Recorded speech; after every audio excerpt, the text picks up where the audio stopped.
everybody experiences adversity, and your reaction to that adversity will create your outcome. It's not the adversity that creates the outcome. It's your reaction to the adversity. Well said. That's what I believe. Yeah. From Wealth Creators USA, this is From Worry to Wealth, the podcast that shatters the myths and mystique surrounding wealth creation. As students, our schools and universities often neglect the crucial education on the core financial principles. I'm Ben Lyons. I'm a business owner, investor, entrepreneur, and author, and I'm joined by my business partner, Alex Fink. And together, we're here to inspire your journey towards improving your financial self. In a world buzzing with advice on the behaviors and mindset to become wealthy, we'll share proven processes tried and tested by our network of successful collaborators. So get ready to move past worry and move towards wealth and your improved financial self. Hey, welcome back to another podcast episode of From Worry to Wealth. And I'm here with, you know who I'm here with? I'm here with Alex Fink. In the flesh. The Alex Fink. I can't come up with anything more clever than the Alex Fink. Okay. Isn't that like the Ohio State? Oh, you don't watch college football. Okay, right. Not so much. Isn't that something how they do that, right, Matt? They go Only so I Ohio don't State. make you mad with how much time I'm wasting. That's watching right. television. Make sure you invest your time Trying to properly. apply my time properly. Yeah, so we are co-host here of From Worry to Wealth, all right? Just to remind everybody, Yeah. it's about this book. Of course, everybody's listening, so I'm holding up a book called From Worry to Wealth, right? And in this podcast episode, we're going to do something really crazy, probably for me, because I may need therapy after this. We're going to talk about an event, the worst financial event of my life. Now, you can say our lives because you were part of it. But really, it had a pretty profound impact. Sometimes talking about events that happen or that are painful is good, Right. but Therapeutic. I have found that people enjoyed these stories. So we're hoping that events like this and sharing these stories will help other people not make similar mistakes, I would think, right? We're hoping that telling stories in business about what not to do, because I certainly am going to advise everybody to not do what I did. Yes. But I live to tell about it, and I think those listeners and viewers might find this somewhat interesting. For sure. Maybe even fascinating. Yeah. So let's give some background here, and Alex, you and I'll talk it through, and so that it's a dialogue, not a monologue. But I probably will leave out some names, right, for legal purposes, perhaps. I think that's smart. Yeah. So in 2006... To protect the guilty or to protect the guilty. Okay.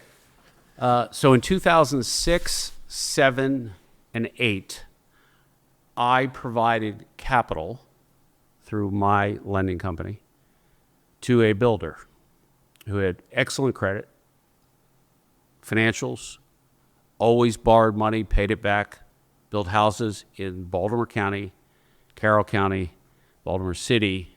It was a great relationship, worked great. One day, this guy calls me up and says, I've got this apartment building project, and I need some help, and can I talk to you about it? So he comes to my office. Summer of 2009, he brings a guy with him who he said was his brother. His brother. Introduced this guy as his brother. Okay, I don't check ID at that time. Right. Well, you had a relationship with this guy for a long... How long was your relationship with this builder? 3-4 years. 3-4 years. Yeah, it's a long time. No reason for you to... No reason. leave other- Nope. I knew the guy's financials, had his tax returns. I knew his credit report. I knew everything. Right.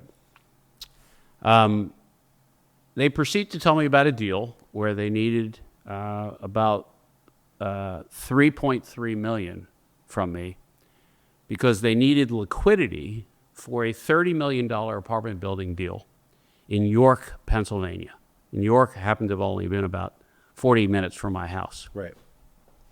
Gave me all these papers. I went, I'll let you know, I don't provide liquidity. I do first mortgages.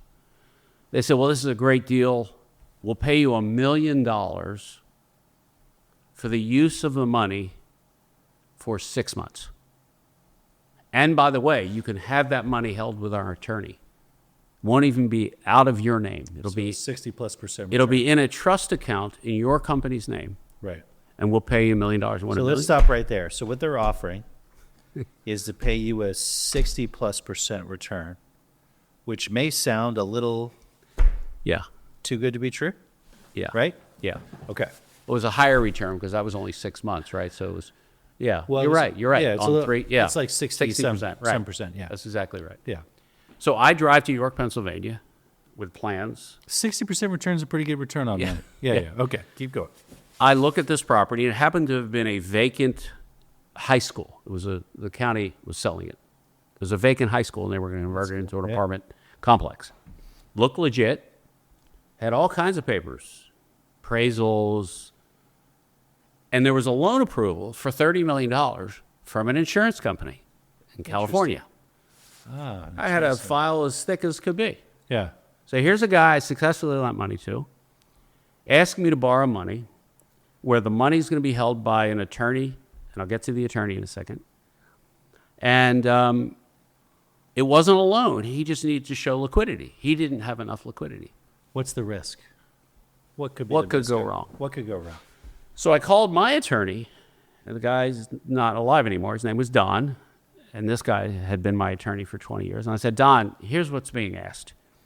Can you find out exactly what could go wrong and investigate this attorney? And this attorney happened to be a Baltimore County practicing attorney for 25 years.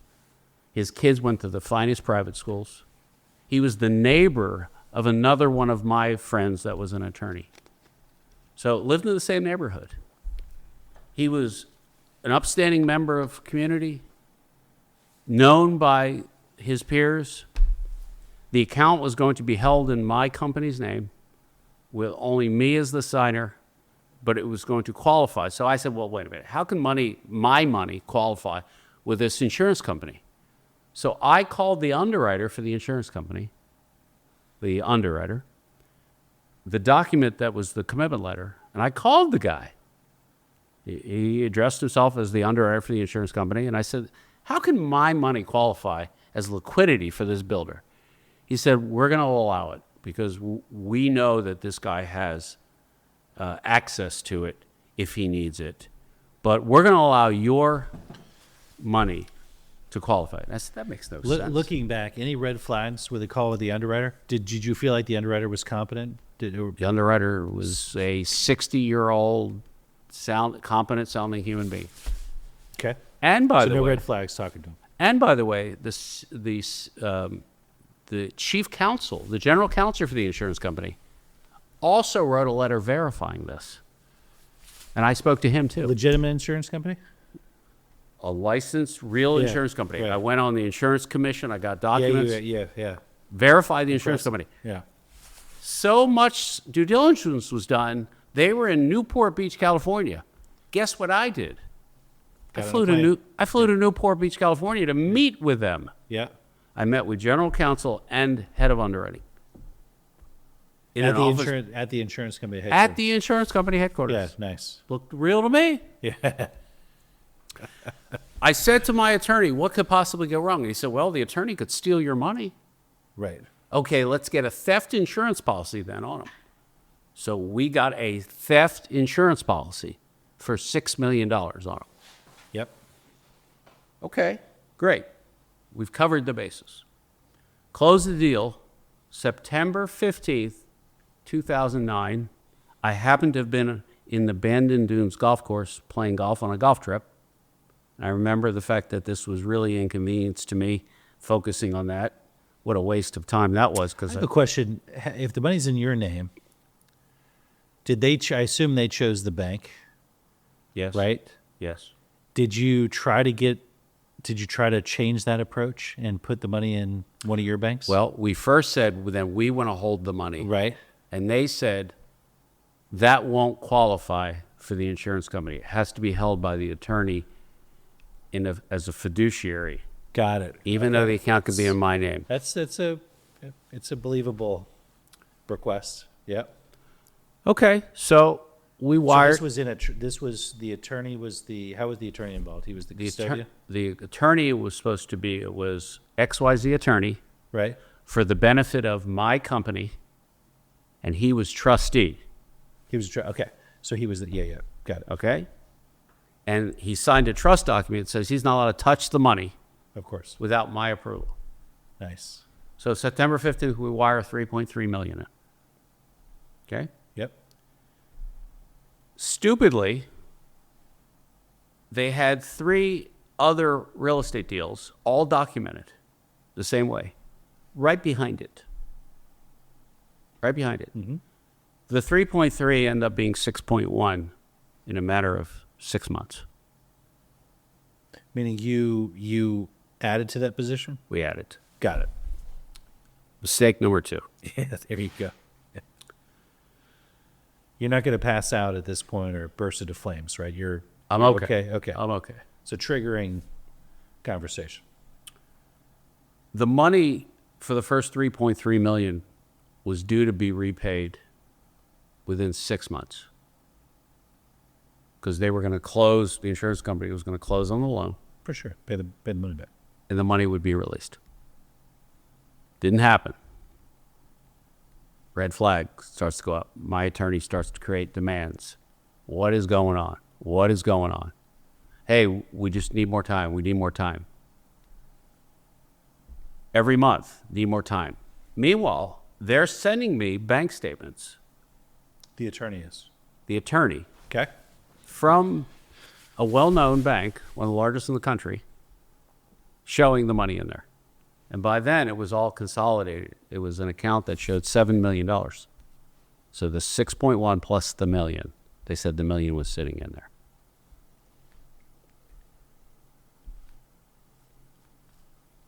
July 25th of 2010, their attorney confesses after we put a lot of pressure, saying we're going in and getting control of the bank account. He confesses. He calls my lawyer and says, money is all gone. I've stolen it. That's exactly what he said? Yes. He said, the money is all gone. I've stolen it. So then what happened is my friend lawyer, So the trustee for the account called and said, I actually stole the money. yes. Okay. That must have been an interesting phone call. So what he did for you to was, see. what actually happened when we did the forensics, Yeah, they took the money out right away. they took right? the money out the next day Yeah, that makes sense. in all cases. Yeah. And it was all one big fraud. And I So the statements you were getting, were they actually produced by the bank or no? no, they were fake fraud. They were fake. So Everything was fraud. the attorney doctored them up. Everything. This story could be hours and hours and hours, but the details are they did this to 5 total companies for $22 million. Wow. They all went to jail. I was Well, are they in jail now? no, they're all out. They're all out. They're Okay. all out. They got light sentences from my perspective. The most egregious guy was the supposed brother, and the brother was not the brother. They said he was the brother, but he was just some guy, a crook. He was the mastermind. Got it. And that guy got 15 years in federal. Everybody else got 3 to 5 years. So there were 2 So the attorneys. builder that you loaned money to, It was he went away.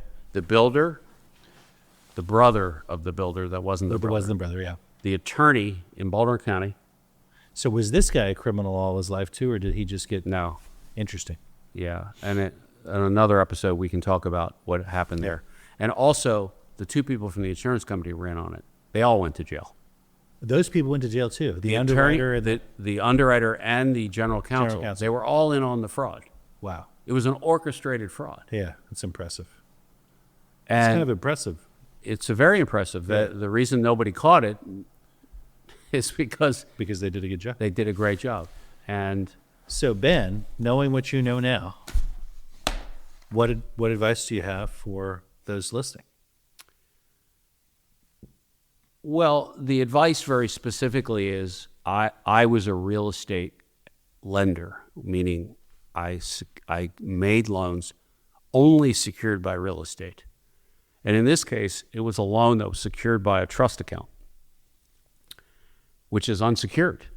What's it secured by? Once the money's out of your possession, at least a mortgage, you have a legal document against a piece of real estate. Right, recorded. Legal Recorded. document. Yeah. This was an unsecured, publicly recorded, yeah. Yeah. So, and you have And title you insurance. didn't have access to the account either. That's right. So I could think of a couple lessons, right? One lesson is it seems as though you strayed from your core competency and got ahead of yourself on your ability to underwrite a deal. You mentioned no collateral, right? That's right. Although the cash was there, it's a tough one. Is there anything else that you look back on? For example, If it sounds too good to be true, it is. okay, that's where I was going. And Yeah. and then you believe that, obviously, right? Yeah, you have to examine that. Up until this time, my career was nothing but up. Right. I'd never known pain and suffering in our business world. I'd never made a major mistake. Right. I made a few minor mistakes. But trust, belief, honesty, shaking people's hand, attorneys. That you knew in the neighborhood, ability that you knew. I mean, it's a pretty impressive fraud. But it all goes away now. And, we have plenty of time here on this podcast, but there's a few things I want to mention.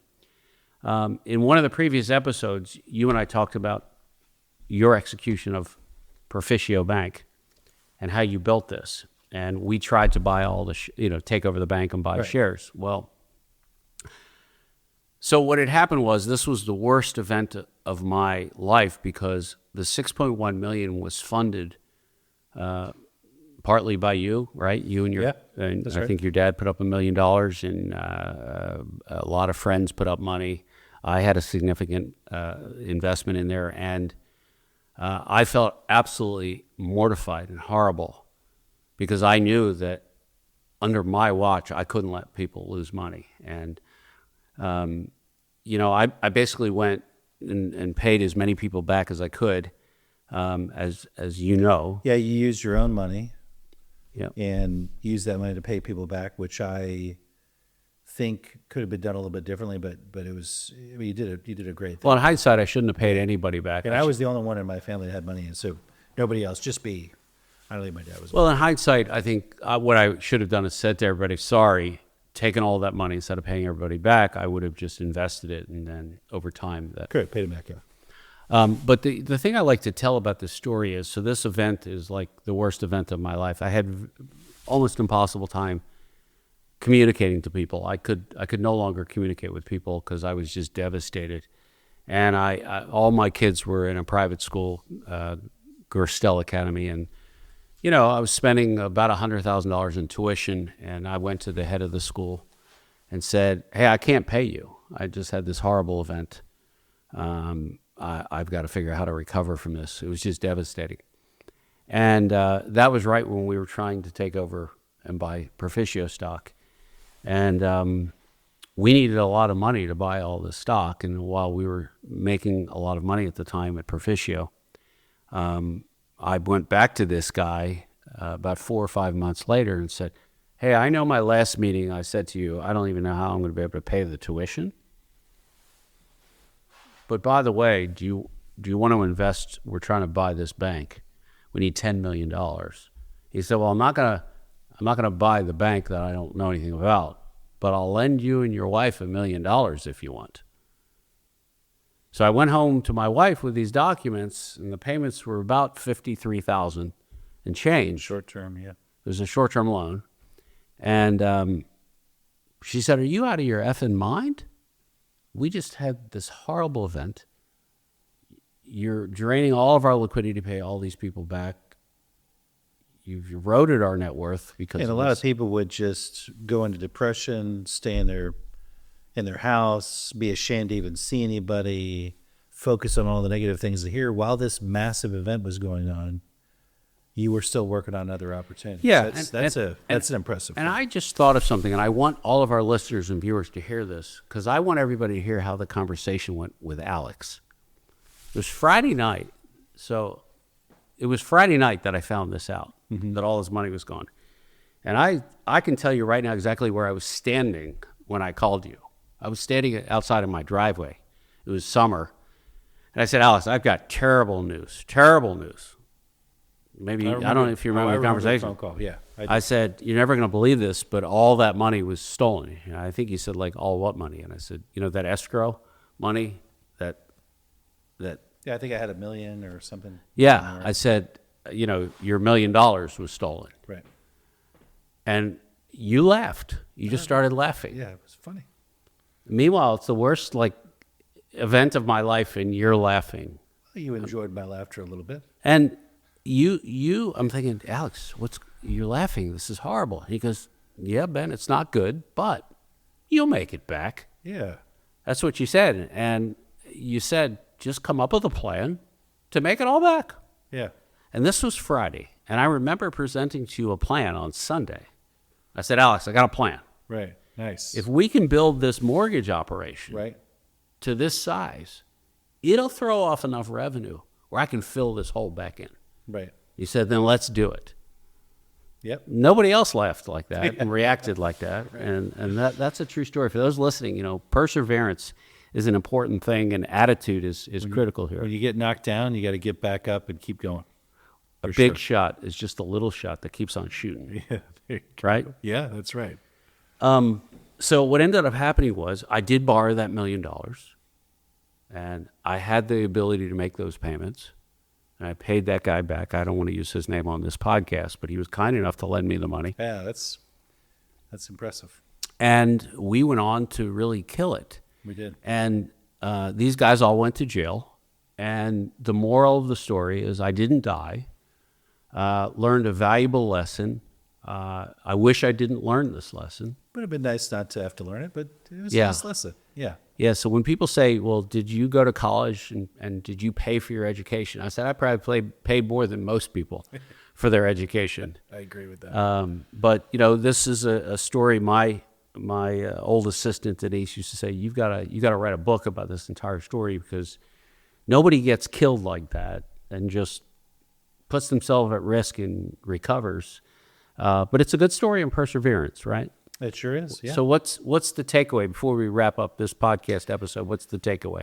Well, I think one takeaway certainly is, if things seem too good to be true, they probably are. So that's certainly one takeaway. What do you? Oh yeah, yeah, yeah. You mean like 60% return? Yeah, exactly. Yeah. And then of course, everybody experiences adversity, and your reaction to that adversity will create your outcome. It's not the adversity that creates the outcome. It's your reaction to the adversity. Well said. That's what I believe. Yeah, that is very true. Thank you for keeping me positive and on track. Pretty good thing. And the lesson here is keep a positive attitude. Don't lend money or don't put money out unsecured. If it is too good to be true, it is. Right? And when you take your hits, you just get back up and keep trying until you get your wins. Get back on the horse. Yep. But that's really what our lesson is today. And hopefully those of you listening understand that Alex and I have been very successful in our life. But I think 2008 or 2007 probably wasn't great to you, right? Correct. That was a tough time. And 2010, when this event happened, was probably the highlight of my oh shit problems. And so it's all what you do about the problems that really make the individual. Right. All right. So with that, thanks to everybody for listening to this story. I hope you all feel sorry for me. At a minimum, feel sorry for me. Sounds reasonable to me. But just know the life lessons. I didn't die, and I've lived to fight another day. So with that, we'll see you in the next podcast episode.